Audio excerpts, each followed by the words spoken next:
इस कहानी में आपको विशालकाय राक्षस दिखाई देगा जो पानी से निकलकर मानव जीवन के लिए खतरा पैदा कर रहा है और यह हर जगह तबाही मचा रहा है। इंसानों के लिए ऐसा होना बहुत बड़ी सजा है। फिल्म शुरू होती है और हमें रात का खूबसूरत नज़ारा दिखाया जाता है। बाई नाम का एक लड़का जो इस फिल्म का मुख्य कैरेक्टर भी है, वह एक लड़की का पीछा करते हुए एक बड़े आकार के दरवाजे पर पहुंचता है। जब वह दरवाजे के विपरीत दिशा में जाता है तो उसे एक सुंदर बगीचा और नदी दिखाई देती है।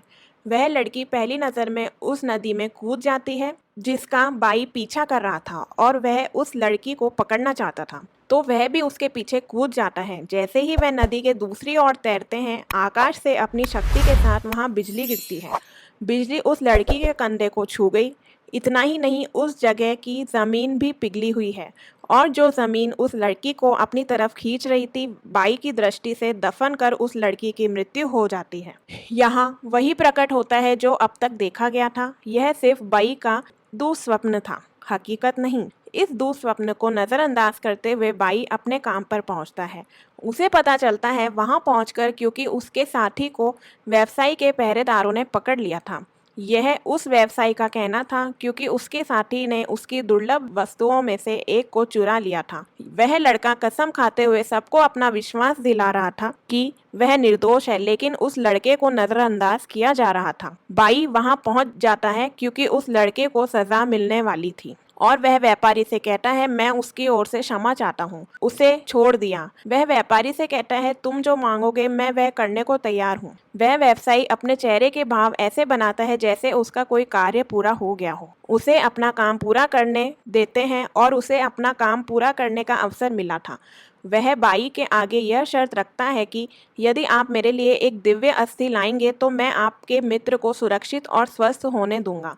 अब बाई के पास और कोई चारा नहीं था, तो वह बिजनेसमैन से सहमत है, जबकि बाई यह जानता था कि यह ऐसा कार्य है जो खतरे से भरा है। वह क्या कर सकता था, उसे यह कार्य पूरा करना था। इसलिए वह आकाशीय हड्डी प्राप्त करने के लिए एक नक्शा खोजने के लिए निकल पड़ता है और वह एक रहस्यमयी इमारत में पहुंच जाता है जहां बाई का सामना एक लड़की से होता है और वह उसे वहां देखकर चिंतित हो जाता है। ये लड़की थी उस लड़की की नकल, यानी कि उस लड़की की हमशक्ल जिनके बारे में बाई सपना देखा करता था। उस लड़की का नाम शर्ली था।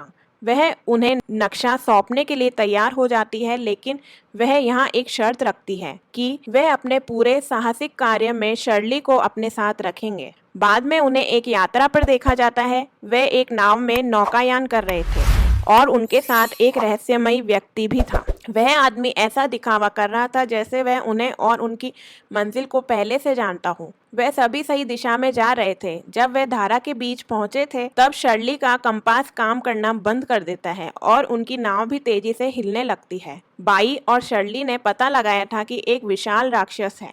वह नाव पर खड़े होकर पानी की सतह पर एक नज़र डालने लगते हैं। उन्हें पहली बार में कुछ नहीं दिखता, लेकिन एक विशाल राक्षस अचानक उनकी नाव पर हमला कर देता है। इससे उनकी नाव टूट जाती है।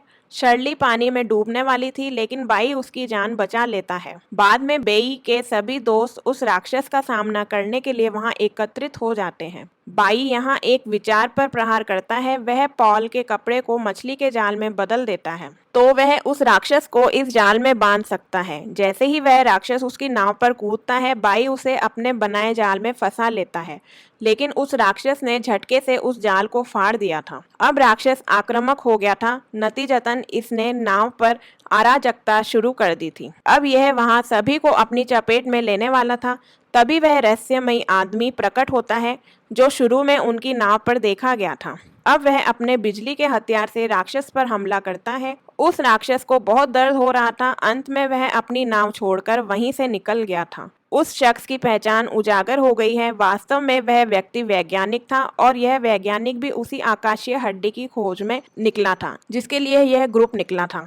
वैज्ञानिक उनसे कहते हैं, जिस मार्ग से तुम निकल पड़े हो यह रास्ता खतरे से बाहर नहीं है जिस पर आप विचार कर रहे हैं। हर कदम पर खतरा है।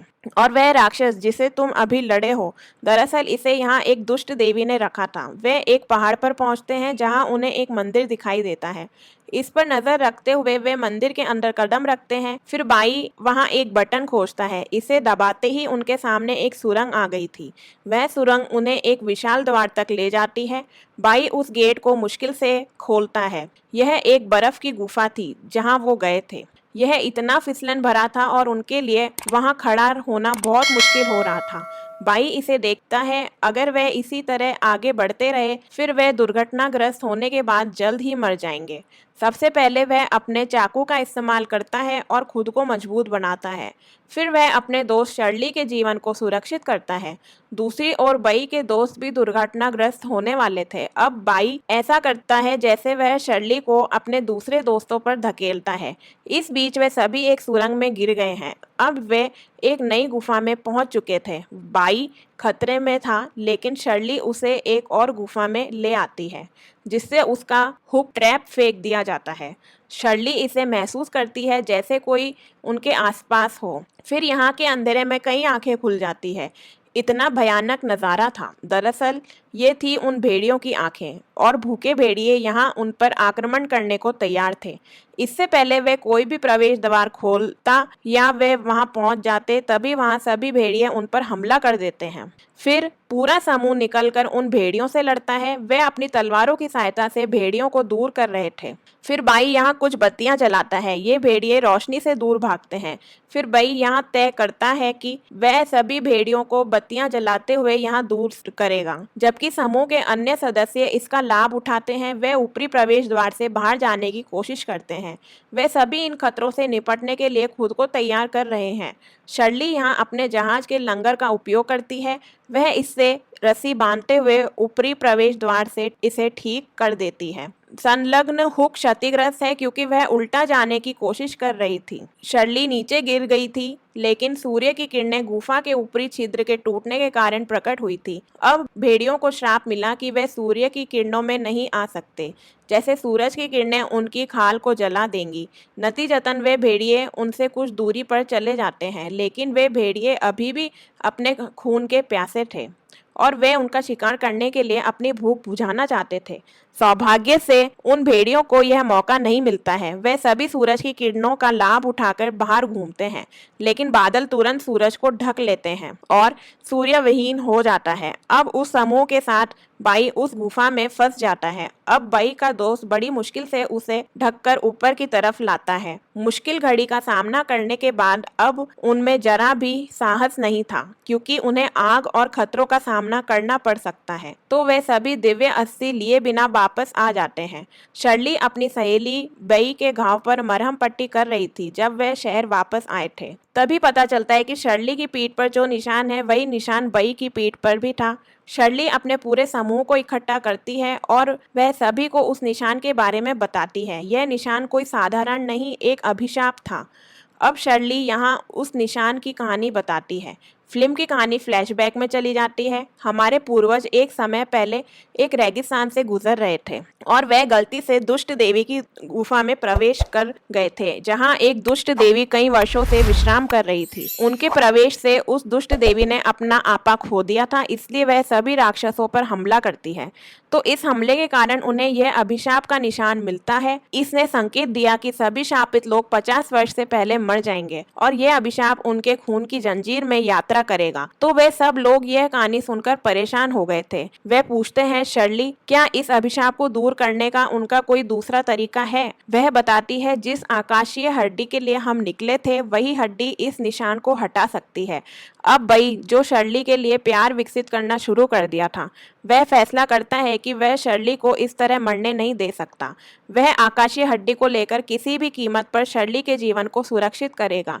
अब उनके ग्रुप के सभी सदस्य इस मामले में उनकी मदद के लिए तैयार थे।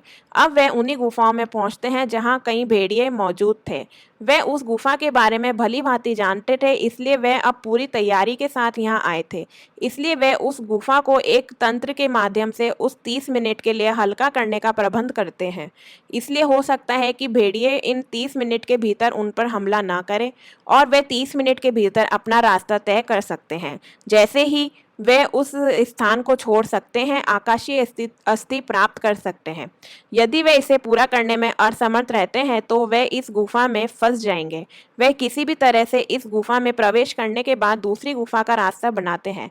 वह प्रवेश द्वार एक मंदिर के रूप में खुलता है, जो एक प्राचीन मंदिर था लेकिन उन्नत रूप में था। जैसे ही बाई बत्ती चलाता है, वहां पहुंचती है चेन रिएक्शन से पूरा मंदिर जगमगा उठता है और वह पूरी एकाग्रता के साथ आगे बढ़ रहे थे। फिर बाई का अपना पैर ट्रिगर पर डाल दिया जाता है। बाई के उस ट्रिगर पर कदम रखने के बाद वह मंदिर तेजी से हिलने लगता है और वे उन पर अजीबोगरीब हथियारों से हमला करते हैं। एक हथियार से तीर चला रहे थे जबकि दूसरे से तलवारें, जिससे ये बड़ी मुश्किल से अपनी रक्षा करते हैं। वे उनसे बच निकले थे, तभी उन पर बड़े बड़े पिन गिरने लगते हैं। उन्हें ऐसा लगता है जैसे उन्होंने सभी खतरों को पार कर लिया है। उनके सामने एक मकबरा दिखाई देता है। वही आकाशीय अस्थि उस समाधि पर घूम रही थी जिसकी तलाश के लिए वे यहाँ पहुंचे थे। यहाँ कई बड़े राक्षस उन पर हमला करते हैं। जैसे बाई उस आकाशीय हड्डी को उठाते समय अपने थैले में रखता है, तभी वहां आकर विशालकाय मकड़ियां उन पर हमला कर देती हैं। उनसे बचने के लिए पूरा समूह उनसे लड़ता है। तब बाई का अनुमान है कि सभी जीव आकाशीय हड्डी की रक्षा के लिए प्रयास कर रहे हैं। फिर बाई यहाँ योजना बनाता है कि अपने समूह के सदस्यों को वहां से जाने के लिए कहता है और वह स्वयं उनके बीच मकड़ियों का भोजन बन जाता है क्योंकि उसके पास आकाशीय हड्डी थी। अब समूह ऊपर की ओर स्थित गुफा में चला जाता है। अब शर्ली अपने दोस्त को सुरक्षित करने के लिए यहीं रुकी थी। वह उन पर हमला करती है, तीर चलाती है। तब बाई को भी उल्टा जाने का मौका मिला था। जैसे जैसे वह ऊपर की ओर बढ़ रहे थे, वे मकड़ियां अपने वेब का उपयोग करके शर्ली को नीचे खींचती है। इसके बाद शर्ली सोच रही थी कि यही उसकी जिंदगी खत्म हो जाएगी, लेकिन शर्ली को ऐसा छोड़कर बाई कैसे जा सकता था। वह तुरंत वहां आकर शर्ली को बचाता है, लेकिन वह भी वहीं फंसा हुआ है। वे दोनों मिलकर उन मकड़ियों से लड़ रहे हैं। फिर पूरा समूह उन्हें सुरक्षित करने के लिए आता है। उस वैज्ञानिक ने वहां पहुंचते ही इन मकड़ियों पर हमला कर दिया था। नतीजतन सभी राक्षस उनसे दूर चले जाते हैं। तब उन्हें मौका मिलता है क्योंकि वह किसी बड़ी चीज के पीछे खुद को छुपा सकते हैं। साइंटिस्ट बाहर था और वह भी तमाम मकड़ियों से लड़ रहा था। वह अपनी बोतल से उन पर गैस का छिड़काव भी कर रहा था। ऐसा करने के बाद वह वैज्ञानिक वापस आ जाता है। उसी समय बाई अपने जले हुए पत्र को फेंकते हुए उस स्थान पर आग लगा देता है। जैसा कि पहले देखा गया था कि पूरा मंदिर प्रकाश से जगमगा उठा था। इसने उल्लेख किया है कि चेन रिएक्शन बनाया जा रहा था। अब थोड़ा सा प्रज्वलित करते हुए पूरा मंदिर फट जाता है। विस्फोट से पूरा मंदिर जल गया था। अब ऑक्सीजन का स्तर भी अब खत्म हो रहा था, जिसका मतलब था कि सभी फंसे हुए लोगों की मौत हो जाएगी। जब इन लोगों को पता चलेगा कि वे अब नहीं बचेंगे, तब ये सब वहां से एक दूसरे से हाथ बांधते हैं, जैसा कि वे एकता दिखा रहे हैं। जैसे ही वे ऐसा करते हैं तो शर्ली का कंपास फिर से काम करना बंद कर देता है। यह देख सभी लोग अचंभित रह गए क्योंकि नदी राक्षस ने उन पर हमला किया था। जब शर्ली के कंपास ने पहले काम करना बंद कर दिया था, तब वे जानते हैं कि यह मंदिर बिल्कुल नदी के बीच में था और नदी राक्षस भी उनके चारों ओर है और उनकी समझ के अनुसार भी ऐसा ही है। वह राक्षस बिल्कुल उनके पास था और वह बार बार मंदिर की दीवार से टकरा रहा था। यही कारण है कि मंदिर की दीवार ढह गई है और मंदिर में बहुत पानी भर गया था। अब नदी का राक्षस भी उन्हें वहीं मारने आया था। वह तैरते हुए मंदिर से भागने की कोशिश कर रहे थे। आखिर में बाई आ गया था। उसने नोटिस किया पीछे मुड़कर। उसे लगता है कि नदी का राक्षस उसे अपनी चपेट में ले लेगा। यहाँ बाई की किस्मत अच्छी थी क्योंकि उस राक्षस पर एक बड़ा पत्थर गिरा था और वह राक्षस उस मंदिर में बंधा हुआ था। अंत में वे अब पानी की सतह पर आ गए थे। इसका मतलब है कि बाई का पूरा समूह अपने मिशन में सफल हो गया था। तभी अपने घर लौटने के लिए ट्रेन में सफर कर रहे थे सभी। फिर शर्ली बाई को संतुष्ट करती है कि वह उसे बार बार बचाता है। तब बाई यहाँ सभी से कहता है वह श्राप जो उस दुष्ट देवी ने लोगों को दिया था, हम आकाशीय हड्डी के माध्यम से सभी लोगों के श्राप को दूर करेंगे। बाई की पूरी टीम उनसे सहमत है। इसी सीन के साथ यह फिल्म पूरी होती है। धन्यवाद। हेलो गाइस, आपको ये मूवी का हिंदी एक्सप्लेनेशन कैसा लगा और आगे आप कौन सी मूवी का एक्सप्लेनेशन सुनना चाहेंगे, कृपया कमेंट में लिखकर बताएं और मेरे इस चैनल को लाइक और सब्सक्राइब जरूर करें।